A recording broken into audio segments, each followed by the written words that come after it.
one of the things with these systems that we have really worked on and engineered for is trying to get it user friendly for everyone. No matter if you've never used it before yourself, if you've never done hydroponics, or you have hydroponics already in your greenhouse, in your classroom, this is a user friendly, all of our systems are user friendly.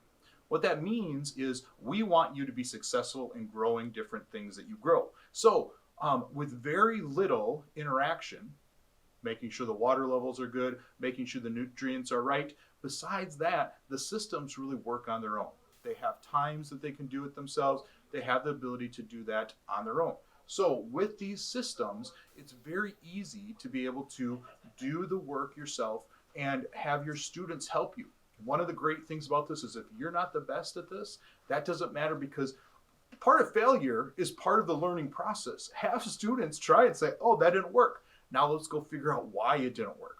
Now, the other great thing is let your students be as much as the teacher as you are.